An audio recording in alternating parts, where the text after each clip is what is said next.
Hay momentos en la vida que te cambian para siempre, instantes que dividen tu existencia en un antes y un después tan brutal que cuando los recuerdas, aún sientes el aire escaparse de tus pulmones como la primera vez.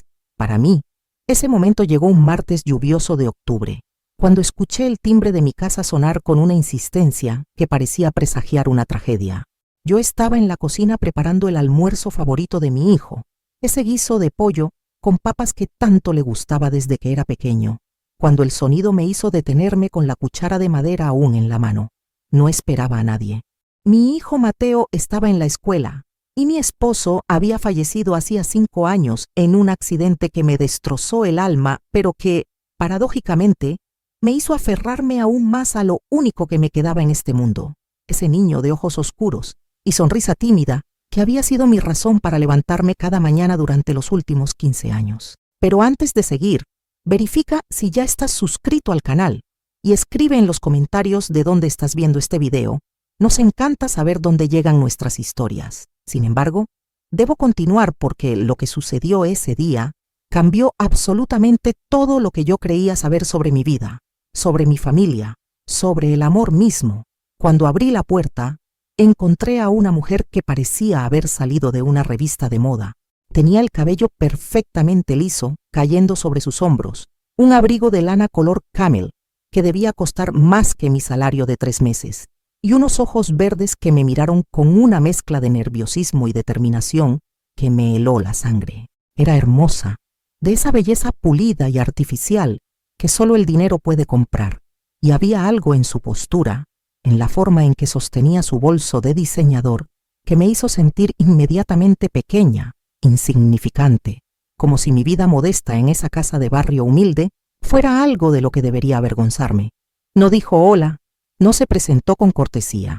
Simplemente me miró de arriba abajo, evaluándome como si fuera un mueble viejo que alguien le hubiera pedido que tasara, y luego preguntó con una voz que intentaba sonar firme, pero que temblaba ligeramente en los bordes: ¿Tú eres Elena, la que ha estado cuidando de mi hijo?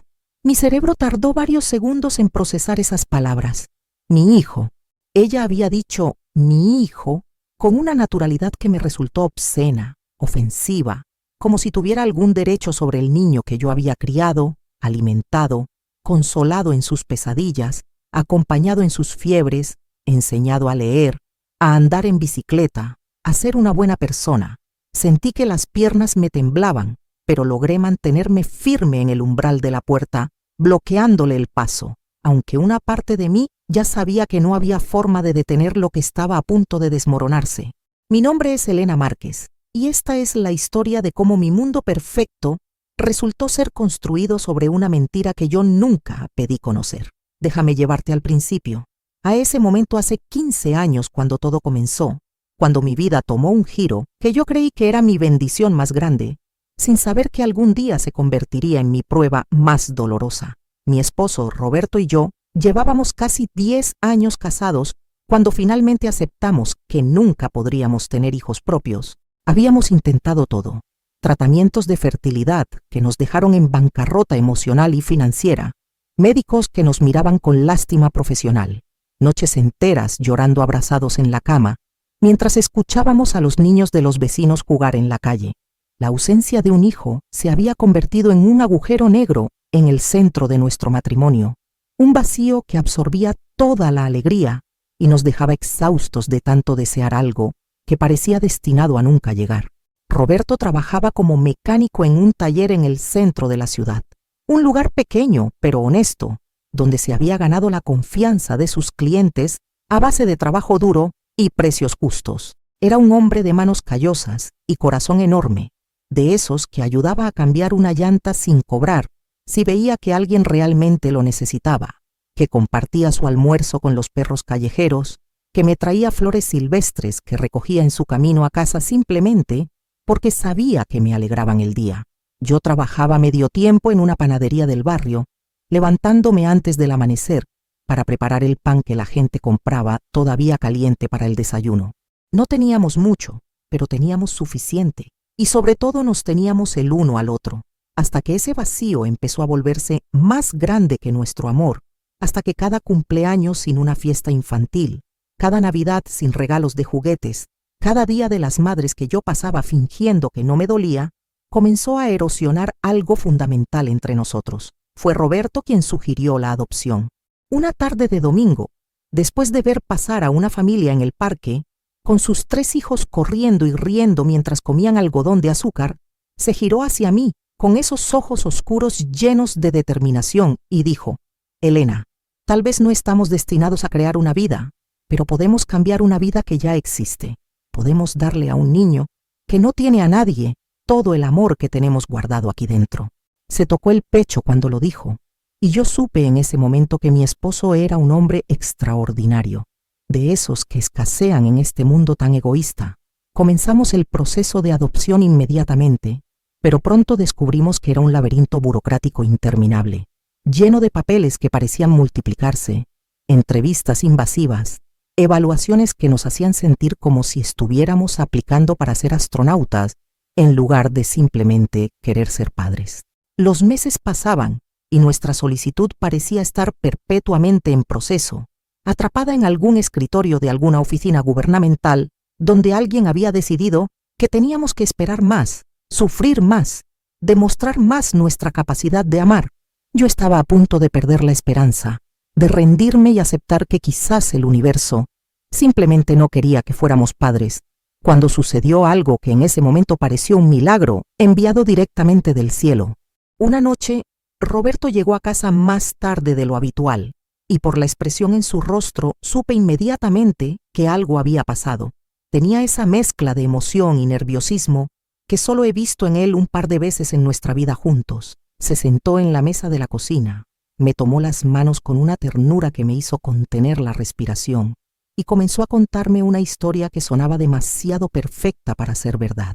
Esa tarde, una mujer había llegado al taller en un auto caro, uno de esos vehículos importados que raramente veían en nuestro barrio. Estaba visiblemente angustiada, llorando de una manera que parecía provenir de un lugar muy profundo y oscuro del alma. Le había dicho a Roberto que necesitaba ayuda, pero no con su auto, sino con algo mucho más personal, mucho más desesperado. Entre sollozos, le había confesado que estaba embarazada, que el padre del bebé la había abandonado cuando se enteró de la noticia, que su familia la había rechazado por quedar embarazada fuera del matrimonio y que ella no tenía los medios ni el apoyo emocional para criar a un niño. Venía de una familia conservadora y religiosa que la había hecho sentir como si su embarazo fuera una vergüenza imperdonable, un pecado que manchaba el apellido familiar. Había escuchado, a través de conocidos del taller, que Roberto y yo estábamos buscando adoptar, y había venido con una propuesta que parecía surgida de la desesperación más absoluta. Ella estaba dispuesta a darnos a su bebé. No quería dinero, no quería nada a cambio excepto la promesa de que le daríamos al niño una vida llena de amor y estabilidad que ella sabía que nunca podría proporcionarle. Lo único que pedía era discreción absoluta, que esto se hiciera de manera privada, sin involucrar a las autoridades, sin papeles oficiales que pudieran rastrear hasta ella y arruinar su reputación o la de su familia. Dijo que se iría del país después de dar a luz, que comenzaría una nueva vida en algún lugar donde nadie conociera su pasado, su error, su vergüenza. Roberto me contó que había algo en sus ojos, una tristeza tan profunda que le había roto el corazón, pero también una determinación férrea de hacer lo que ella consideraba correcto para el bebé, incluso si eso significaba renunciar a él completamente. Recuerdo que mi primera reacción fue de incredulidad, mezclada con un destello de esperanza tan intenso que dolía. Le pregunté a Roberto si estaba seguro de que esta mujer era real, de que esto no era algún tipo de estafa elaborada, o peor aún, algo ilegal que podría meternos en problemas. Pero mi esposo me aseguró que había visto documentos médicos que comprobaban el embarazo, que la mujer parecía genuinamente destrozada y asustada, y que su situación, aunque inusual, no era completamente fuera de lo común en una sociedad que todavía juzgaba duramente a las madres solteras. Me dijo que había investigado discretamente, que conocía a personas que conocían a la familia de esta mujer, que todo parecía verificarse, y luego agregó algo que terminó de convencerme. Elena, ella está en su 7º mes. En 2 meses podríamos tener a nuestro hijo en brazos. 2 meses después de 10 años de espera. ¿No crees que esto es una señal? ¿No crees que finalmente el universo está respondiendo nuestras oraciones? Quiero decir que lo pensé mucho, que analicé todas las implicaciones, que consideré los riesgos y las complicaciones legales, pero la verdad es que mi corazón ya había decidido antes de que mi cerebro pudiera intervenir. La idea de tener un bebé, de finalmente ser madre después de años de sentirme incompleta, era tan abrumadoramente poderosa que silenció todas mis dudas. Nos reunimos con la mujer una semana después. Se llamaba Victoria, aunque más tarde me daría cuenta de que probablemente ese no era su nombre real. Era joven, tal vez 25 años, con una belleza delicada que su angustia actual no podía ocultar completamente. Hablamos durante horas en un café discreto en las afueras de la ciudad, donde las posibilidades de que alguien la reconociera eran mínimas. Me contó fragmentos de su historia, detalles que sonaban auténticos en su dolor, un romance con un hombre casado que le había prometido dejar a su esposa, el devastador momento de decirle a sus padres ultraconservadores sobre el embarazo, la humillación de ser expulsada de su casa con solo la ropa que llevaba puesta. Lloraba mientras hablaba, y yo lloraba con ella, sintiendo su dolor como si fuera mío propio. Me hizo prometer que amaría a su hijo, que lo protegería, que nunca le diría de dónde venía o que había sido rechazado desde antes de nacer. No quiero que crezca sintiéndose no deseado, me dijo con una voz rota. Quiero que crezca pensando que siempre fue amado, que siempre fue querido, que vino a este mundo porque fue elegido, no porque fue abandonado. Le prometí todo eso y más. Le prometí que su hijo sería mi prioridad, mi tesoro, la razón de mi existencia. Y ella pareció aliviada, como si acabara de quitarse un peso terrible de encima, aunque sus ojos seguían cargados de una tristeza que ninguna decisión práctica podría borrar completamente. Los 2 meses siguientes fueron un torbellino de preparativos secretos. Convertimos nuestro pequeño cuarto de invitados en una habitación de bebé, pintando las paredes de un amarillo suave, porque no sabíamos si sería niño o niña. Compramos una cuna de segunda mano que Roberto restauró con sus propias manos, lijando y barnizando cada barandilla con un amor y dedicación que me hacían llorar de felicidad cada vez que lo veía trabajar en ella. Lavé y doblé ropita de bebé que había estado recolectando durante años en anticipación de un momento que nunca llegaba, pequeños conjuntos que guardaba en el fondo de mi armario como símbolos de esperanza que me negaba a abandonar. Victoria nos mantuvo informados de su embarazo, enviándonos actualizaciones médicas y ecografías que mostraban el perfil diminuto de un bebé saludable. Cada foto era un tesoro que yo atesoraba, mirándolas una y otra vez hasta memorizar cada curva, cada detalle de esa vida que pronto sería parte de la nuestra. El día del nacimiento llegó en medio de una tormenta de principios de primavera. Victoria nos llamó desde el hospital a las 3 de la mañana, su voz tensa por el dolor de las contracciones, diciéndonos que era hora. Roberto y yo nos vestimos a toda prisa, prácticamente corrimos al auto bajo la lluvia torrencial y condujimos al hospital con mi corazón latiendo tan fuerte que pensé que se saldría de mi pecho. Durante el trayecto, Roberto me tomó la mano y dijo: «Hoy comienza nuestra vida real, Elena. Hoy nos convertimos en familia». No podía hablar porque las lágrimas me ahogaban, así que solo asentí y apreté su mano con toda la fuerza que tenía. En el hospital, esperamos en una sala privada mientras Victoria daba a luz. Cada grito que escuchábamos a través de las paredes me hacía estremecer, sintiendo el dolor de esa mujer que estaba sacrificando tanto por darnos esta oportunidad. Después de lo que pareció una eternidad, una enfermera apareció con un pequeño bulto envuelto en mantas azules. «Es un niño», dijo con una sonrisa profesional. «Saludable y perfecto, 3 kilos exactos». Y luego colocó ese bulto en mis brazos y mi vida cambió en un instante. Miré hacia abajo a esa carita arrugada, a esos ojos cerrados, a esos labios pequeños que se movían en sueños, y supe con una certeza absoluta que este niño era mío. No importaba que no lo hubiera llevado en mi vientre, no importaba que sus genes no fueran míos, no importaba nada excepto el amor instantáneo y abrumador que sentí explotar en mi pecho como un sol naciente. «Hola, mi amor», susurré, tocando su mejilla con un dedo tembloroso. «Soy tu mamá y voy a amarte cada segundo del resto de mi vida». Roberto estaba llorando abiertamente, algo que raramente hacía, y juntos miramos a nuestro hijo, a este milagro envuelto en mantas de hospital, y supimos que cada momento de dolor, cada año de espera, había valido la pena por este instante perfecto. Victoria nos pidió verlo una última vez antes de que nos fuéramos. La encontramos sentada en la cama del hospital, pálida y exhausta, con lágrimas silenciosas corriendo por sus mejillas. Tomó al bebé en sus brazos durante unos minutos que se sintieron eternos, murmurando palabras que no pude escuchar, besando su frente con una ternura que me partió el corazón. Cuando finalmente me lo devolvió, vi en sus ojos un dolor tan profundo que casi le dije que se lo quedara, que encontraríamos otra manera, que ningún niño valía este nivel de sufrimiento para una madre. Pero antes de que pudiera hablar, ella dijo: «Cuídalo, dale la vida que yo no puedo darle. Y si algún día pregunta por mí, dile que su primera madre lo amó lo suficiente como para darle una vida mejor». Luego se giró hacia la ventana, dándonos la espalda, y supimos que era nuestra señal para irnos.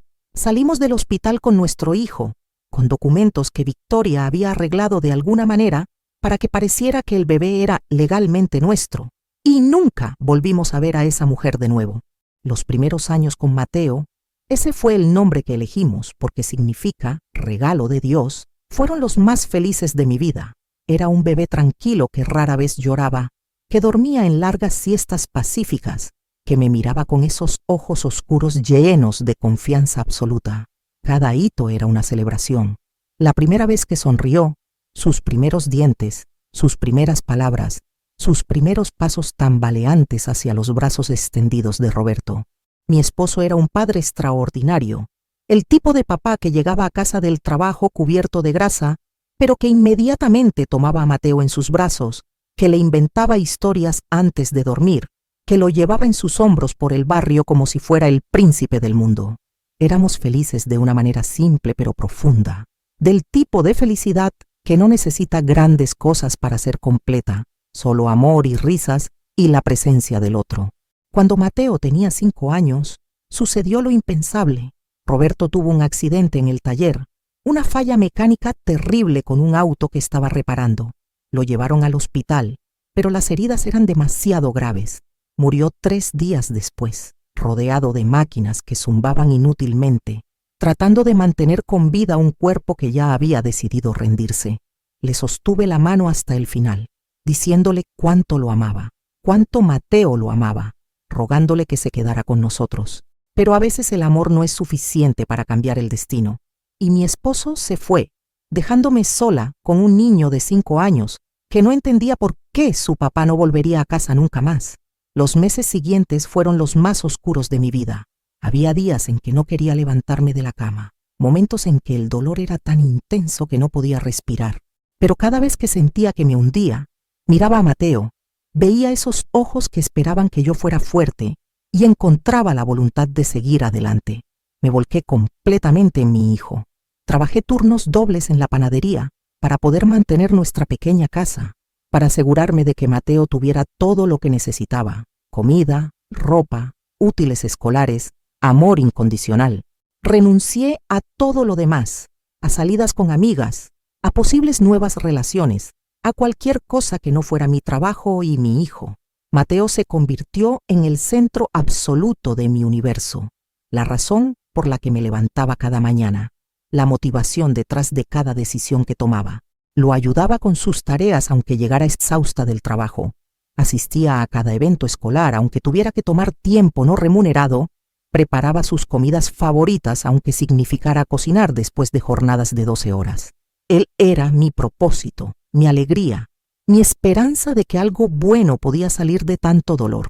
Y él lo correspondía siendo un hijo excepcional, amable, considerado, responsable más allá de sus años, porque había tenido que crecer demasiado rápido después de perder a su padre. Pero ahora, 15 años después de ese día en el hospital, cuando Mateo llegó a mi vida, esa mujer estaba parada en mi puerta reclamando derechos sobre mi hijo, Victoria, o como resultó ser su nombre real, según me informó con una frialdad que me hizo sentir náuseas, Valeria Santoro, hija de Augusto Santoro, uno de los empresarios más ricos y poderosos de la región, dueño de una cadena de hoteles y propiedades que valían millones. La joven vulnerable y asustada de hace 15 años había desaparecido por completo, reemplazada por esta mujer sofisticada y segura de sí misma que me miraba como si yo fuera un obstáculo menor en su camino. Me explicó, con una calma que encontré aterradora, que en aquel entonces había estado bajo mucha presión familiar y había tomado una decisión apresurada que ahora lamentaba profundamente. Su familia nunca supo de la existencia de Mateo. Ella había manejado todo el embarazo y el nacimiento en secreto, mintiendo sobre un supuesto viaje al extranjero para estudios. Había pasado los últimos 15 años construyendo su vida, tomando el control de las empresas familiares, casándose con un hombre apropiado de su mismo nivel social, intentando sin éxito tener otros hijos. Después de varios tratamientos de fertilidad fallidos y 2 abortos espontáneos devastadores, su médico le había dicho que probablemente nunca podría tener más hijos. Y fue entonces cuando comenzó a pensar en Mateo, en el hijo que había dado en adopción, en la única descendencia biológica que tendría en este mundo. No puedes imaginar lo que es vivir todos estos años sabiendo que hay un pedazo de ti en el mundo, alguien que lleva tu sangre, tu genética, tu legado, me dijo, con una voz que intentaba sonar emocional, pero que solo sonaba calculadora. He estado buscándote durante meses, investigando, siguiendo pistas, y finalmente te encontré. Encontré a mi hijo. La forma en que dijo «mi hijo» hizo que sintiera una furia fría y afilada como el hielo atravesarme el pecho. ¿Tu hijo?, repetí, mi voz temblando de rabia contenida. Mateo es mi hijo. Yo lo he criado. Yo lo he alimentado. Yo estuve despierta con él cada noche que tuvo fiebre. Yo sequé sus lágrimas cuando su padre murió. Yo trabajé hasta destruir mi espalda para darle una vida digna. Y ahora vienes aquí, después de 15 años, porque de repente decidiste que lo quieres de vuelta. No eres su madre. Eres una extraña que compartió con él 9 meses de biología. Nada más. Valeria me miró con una mezcla de lástima y determinación que me hizo sentir pequeña y vulnerable. Sacó un sobre de su bolso y lo dejó caer en mis manos temblorosas. Esto es una orden judicial, dijo suavemente, pero con un filo de acero en su voz. Mi familia tiene influencia, Elena, mucha influencia. Tengo abogados que pueden demostrar que la adopción fue ilegal, que nunca se siguieron los procedimientos apropiados, que técnicamente Mateo sigue siendo legalmente mío. Puedo luchar esto en los tribunales durante años si es necesario, y eventualmente ganaré.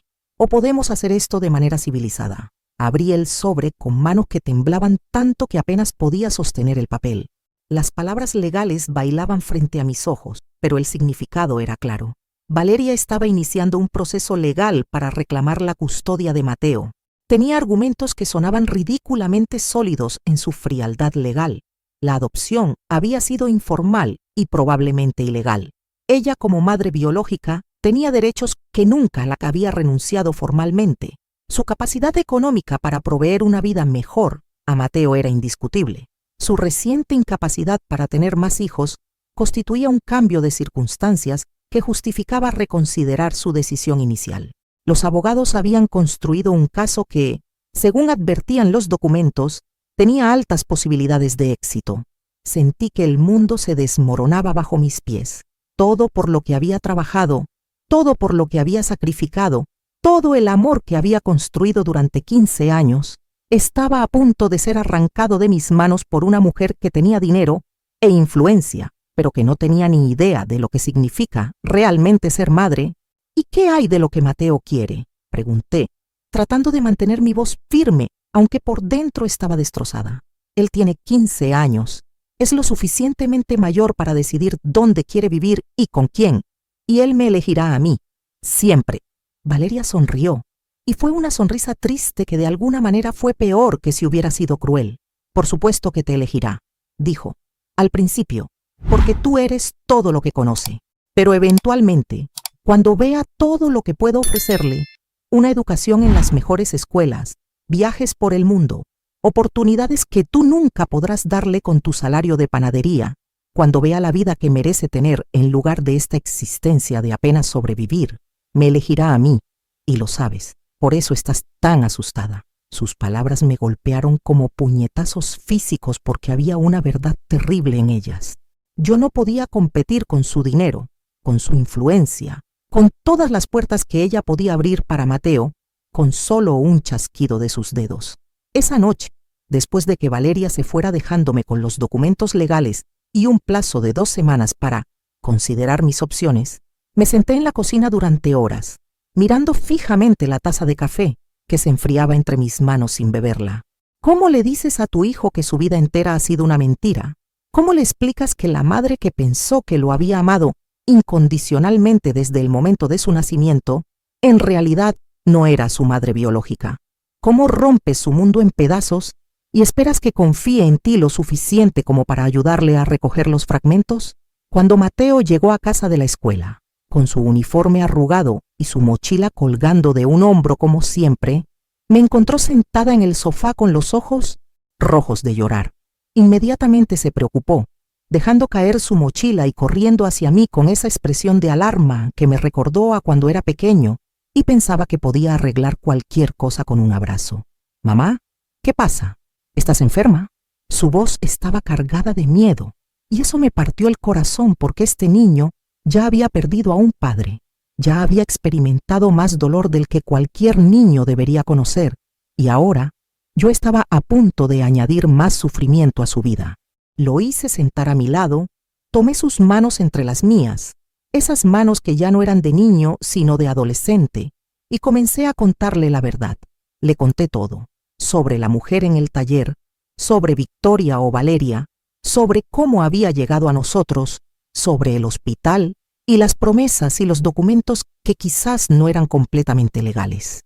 Hablé durante lo que pareció horas, mientras él me escuchaba en silencio, con una expresión que pasó de la confusión a la incredulidad y finalmente al dolor más profundo que había visto en sus ojos desde el funeral de su padre. Cuando terminé, hubo un silencio tan largo y pesado que pensé que nunca volvería a hablar. Luego, con una voz que apenas reconocí como suya, preguntó: «¿Entonces todo este tiempo has sabido que no eras realmente mi madre?» La forma en que dijo «realmente» fue como un cuchillo en mi corazón. «Mateo, soy tu madre en todas las formas que importan», le dije, desesperada por hacerle entender. «Te he criado, te he amado, he dado cada parte de mí por ti. La biología no define el amor. Una madre no es solo quien te da a luz, es quien te cría, quien sacrifica, quien está ahí en cada momento bueno y malo». Pero él se apartó de mí, levantándose del sofá como si mi cercanía le quemara. «Me mentiste», dijo, y había una furia en su voz que nunca había escuchado antes. «Durante 15 años me mentiste, y papá también lo sabía, ¿verdad? Ambos me mintieron. Toda mi vida ha sido una mentira». Los días siguientes fueron un infierno. Mateo apenas me hablaba. Pasaba la mayor parte del tiempo encerrado en su habitación, y cuando salía, me miraba con una mezcla de dolor y resentimiento que me destrozaba cada vez. Traté de hablar con él, de explicarle que la decisión de no contarle había sido hecha con amor, con la intención de protegerlo, de darle una infancia normal sin la carga de saber que había sido abandonado al nacer. Pero él no quería escuchar. Había construido una historia en su cabeza, donde yo era la villana que le había ocultado su verdadera identidad, y nada de lo que decía parecía poder cambiar esa narrativa. Mientras tanto, Valeria no perdió tiempo. Comenzó a aparecer regularmente, siempre con alguna excusa, siempre con regalos caros que yo nunca podría permitirme, siempre hablando de la vida maravillosa que podría ofrecerle a Mateo si él quisiera conocerla mejor. La primera vez que Mateo aceptó salir con ella, sentí como si me arrancaran el corazón del pecho. Los vi irse juntos en su auto lujoso, ella sonriendo con una confianza que me hizo sentir náuseas, él mirando por la ventana con una expresión inescrutable. Regresó horas después con bolsas de tiendas caras, ropa de marca que probablemente costaba más de lo que yo ganaba en un mes. «Valeria dice que me puede conseguir una beca en un internado privado», me dijo esa noche durante la cena, sin mirarme a los ojos. «Dice que podría ir a la universidad en el extranjero, que podría tener oportunidades que nunca tendría aquí».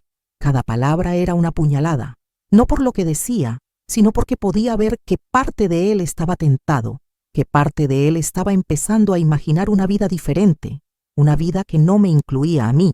Las semanas se convirtieron en meses de una guerra silenciosa por el corazón de mi hijo. Valeria lo llevaba a restaurantes elegantes, a eventos sociales donde conocía gente influyente, a su mansión donde tenía una habitación del tamaño de nuestra sala de estar esperándolo. Yo no podía competir con eso. No podía ofrecerle viajes a Europa, o tecnología de última generación, o conexiones que podrían asegurar su futuro. Todo lo que podía ofrecer era amor, historia, recuerdos de 15 años de vida juntos. Pero, ¿era eso suficiente contra la seducción de una vida de lujo?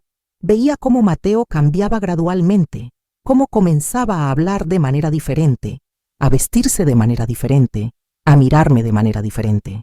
Había una distancia creciendo entre nosotros que me aterraba más que cualquier documento legal, porque sabía que si lo perdía emocionalmente, si dejaba de verme como su madre, entonces ya no importaría lo que dijera ningún juez. Una noche, 3 meses después de la aparición de Valeria, Mateo llegó a casa más tarde de lo habitual. Había estado en la mansión de Valeria para una cena familiar, conociendo a su esposo y a los abuelos biológicos que ni siquiera sabían de su existencia hasta hace poco. Cuando entró lo esperaba en la sala, y por la expresión en su rostro supe que había llegado a un punto de inflexión. Se sentó frente a mí, y por primera vez en meses realmente me miró, no con resentimiento, sino con algo que parecía confusión y dolor. Valeria me pidió que me fuera a vivir con ella, dijo en voz baja. Dice que legalmente puede ganarte en los tribunales, que los abogados están seguros, pero que preferiría que yo eligiera ir por mi propia voluntad. Me está pidiendo que elija. Mi corazón se detuvo. Este era el momento que había estado temiendo desde que Valeria apareció en mi puerta.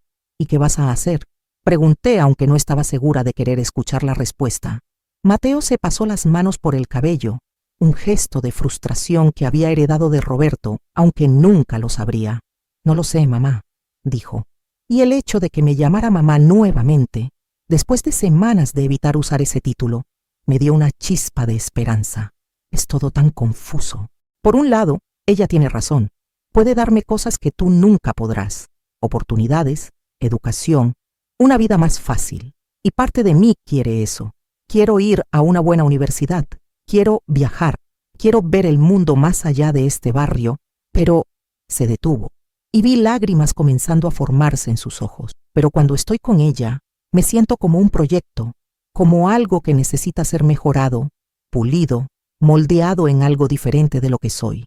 Me mira y veo que está comparándome con alguna imagen que tiene en su cabeza de quien debería ser su hijo. Y cuando estás conmigo, dije suavemente, ¿cómo te sientes? Él me miró directamente a los ojos por primera vez en meses, y lo que vi allí me hizo llorar. Cuando estoy contigo me siento como en casa, susurró. Me siento amado exactamente como soy. No perfecto, no exitoso, no impresionante. Solo amado. Nos abrazamos entonces, llorando juntos en ese sofá desgastado en nuestra pequeña casa. Y sentí que tal vez, solo tal vez, no había perdido a mi hijo después de todo. Pero sabía que esto no era el final. Valeria no se rendiría fácilmente, y la batalla legal aún se avecinaba. 2 días después, Mateo hizo algo que nunca olvidaré. Fue a ver a Valeria sin decirme, tomó el autobús hasta su mansión y le dijo que no quería vivir con ella. Me contó después lo que había pasado, cómo ella había intentado persuadirlo, ofreciéndole más cosas, más promesas, pintando una imagen cada vez más elaborada de la vida que podría tener. Pero Mateo se mantuvo firme. Le dijo que apreciaba lo que ella podía ofrecerle materialmente, pero que eso no compensaba 15 años de ausencia, que una madre no es quien te da la vida, sino quien te enseña a vivirla, que el amor no puede comprarse retroactivamente con regalos caros y promesas de oportunidades. Valeria, según Mateo, se había quedado en silencio durante un largo rato después de eso. Luego, para su sorpresa, comenzó a llorar. No las lágrimas calculadas que Mateo había llegado a sospechar en sus encuentros anteriores, sino un llanto profundo y genuino que parecía provenir de un lugar de verdadero remordimiento. Tienes razón, le había dicho finalmente. He estado intentando comprar algo que no está en venta. He estado tratando de forzar una conexión que debería haberse construido naturalmente a lo largo de años, y en el proceso he sido increíblemente egoísta, solo pensando en lo que yo quería, en llenar mi vacío, sin considerar realmente lo que era mejor para ti.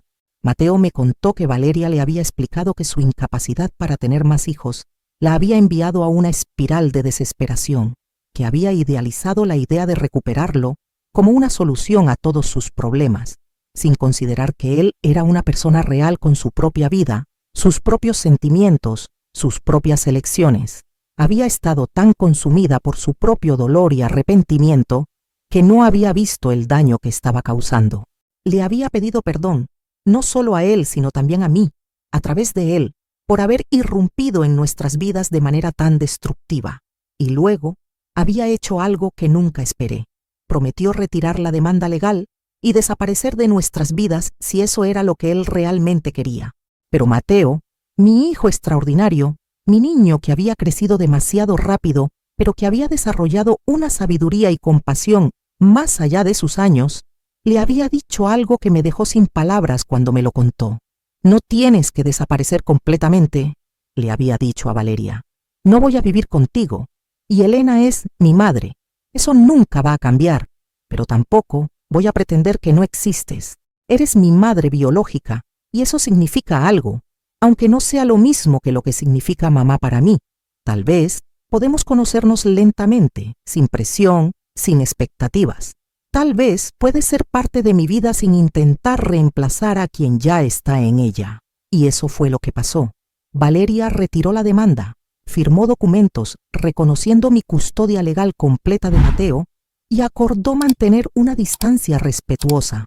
Pero también, con mi consentimiento y el de Mateo, establecimos que podría ver a mi hijo ocasionalmente, una vez al mes quizás, para almuerzos tranquilos donde podrían conocerse sin la presión de estar construyendo una relación madre-hijo tradicional.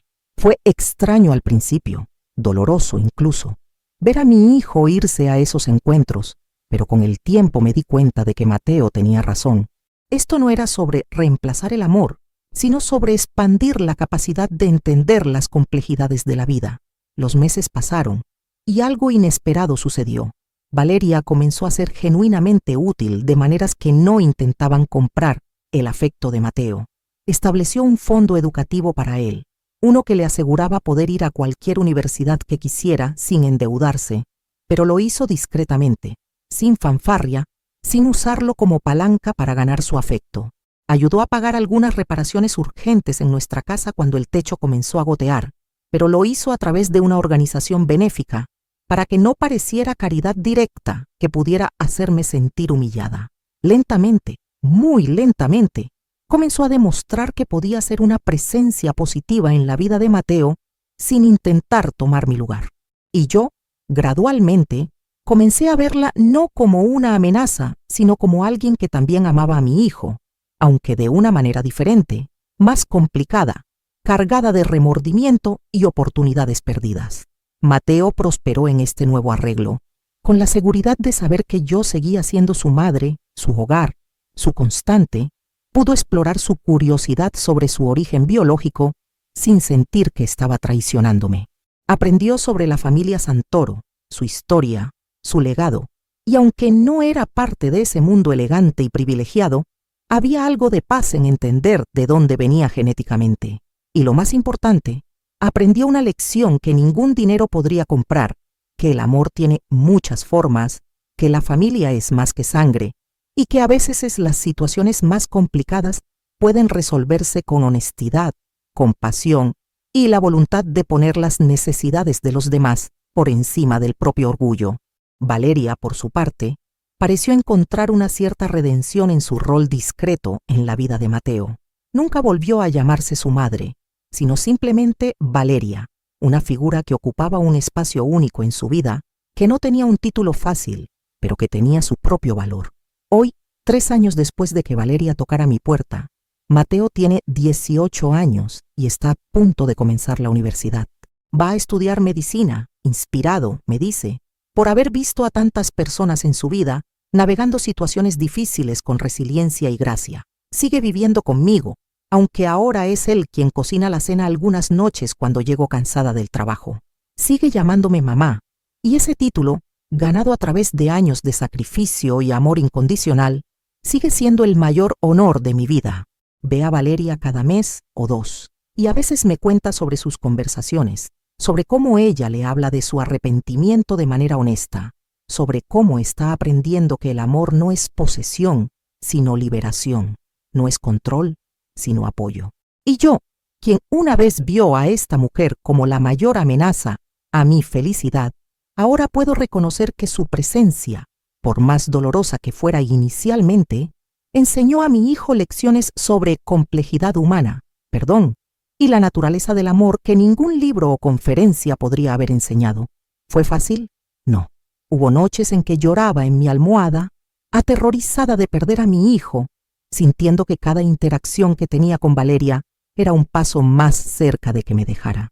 Hubo momentos en que la rabia me consumía, cuando veía los regalos que ella le daba y yo no podía, cuando escuchaba sobre las experiencias que ella le ofrecía y yo no podía proporcionar. Hubo días en que me preguntaba si mi amor era suficiente, si lo que yo podía ofrecer tenía algún valor comparado con todo lo que una mujer rica y poderosa podía darle. Pero Mateo me enseñó que el amor no se mide en dólares o oportunidades. Se mide en presencia, en sacrificio, en estar ahí cuando las cosas son difíciles, en secar lágrimas y celebrar victorias pequeñas, en conocer cómo le gusta el café y qué pesadillas lo despiertan en la noche, en ser el lugar seguro al que siempre puede regresar. La verdadera lección de esta historia no es que vencí a la madre biológica rica y poderosa. La lección es que el amor, el verdadero amor, no es una competencia, es una expansión. Cuando amas a alguien genuinamente, quieres lo mejor para ellos, incluso si eso significa compartirlos, incluso si eso significa tragarte tu orgullo y tu miedo y permitir que otras personas también los amen. Valeria aprendió eso de la manera difícil, y yo también. Ambas tuvimos que soltar nuestras ideas de cómo debería ser una familia, de quién tenía derecho a qué título, de cómo se supone que funciona el amor. Y en ese proceso de soltar, de dejar ir nuestras expectativas rígidas y nuestros miedos más profundos, todos encontramos algo más grande. Una familia extraña y no convencional, cierto, pero una familia de todas formas. Una familia construida no en la sangre, sino en la elección, no en la posesión, sino en el respeto, no en el miedo a perder, sino en la confianza, en el amor. Si esta historia te tocó el corazón, si alguna vez has cuestionado qué significa realmente ser madre o padre, si alguna vez has tenido que enfrentar tus miedos más profundos sobre perder a alguien que amas, quiero que sepas que no estás solo. La maternidad, la paternidad, el amor en todas sus formas es más complicado de lo que nos enseñan las películas o los libros. Es desordenado y doloroso y hermoso y transformador todo al mismo tiempo. Es soltar cuando cada instinto te dice que te aferres. Es confiar cuando el miedo te dice que protejas. Es creer que el amor que has construido es lo suficientemente fuerte como para sobrevivir cualquier tormenta, incluso una tormenta que llega en forma de una mujer elegante, con reclamos legales y una billetera sin fondo. Mateo me dijo algo hace unos días que resumió todo lo que habíamos pasado juntos. Estábamos sentados en la cocina, tomando café como hacemos todas las mañanas antes de que él se vaya a sus clases y yo al trabajo, cuando de repente dijo, ¿sabes, mamá? Creo que soy afortunado. Lo miré sorprendida. ¿Afortunado? ¿Después de todo lo que pasamos? Él sonrió. Esa sonrisa que todavía me recuerda al pequeño niño que solía ser. Sí, afortunado, porque la mayoría de las personas solo tienen una madre. Yo tengo a alguien que me dio la vida y alguien que me enseñó a vivirla. Tengo a alguien que me dio genes y alguien que me dio carácter. Y aunque fue confuso y doloroso, al final me hizo entender que el amor no es un recurso limitado. Cuanto más compartes, más crece. Lloré cuando dijo eso, por supuesto, pero eran lágrimas de orgullo, de gratitud, de reconocimiento de que este joven extraordinario había aprendido lecciones que algunas personas tardan toda una vida en comprender. Entonces, si estás pasando por algo similar, si la vida te ha puesto en una situación donde tienes que compartir el amor de alguien que considerabas solo tuyo, recuerda esto. El amor verdadero no se divide, se multiplica. Y al final, lo que importa no es quién tiene el título oficial, o los derechos legales, o la conexión biológica. Lo que importa es quién estuvo ahí, día tras día, año tras año, construyendo una fundación de amor tan sólida que puede soportar cualquier tormenta, incluso una que amenaza con destruir todo lo que creías saber sobre tu familia. Yo soy Elena Márquez, y mi hijo tiene 18 años. Lo crié durante 15 años antes de que su madre biológica tocara mi puerta, y he seguido siendo su madre cada día desde entonces. Esta es mi historia, nuestra historia, y espero que te haya recordado que las familias vienen en todas las formas y tamaños, y que al final, lo único que realmente importa es el amor. Comenta de dónde nos estás viendo. Cuéntanos si esta historia resonó contigo. Y suscríbete si crees en el poder del amor incondicional, porque aquí seguiremos compartiendo historias que celebran la complejidad hermosa y dolorosa de ser humano.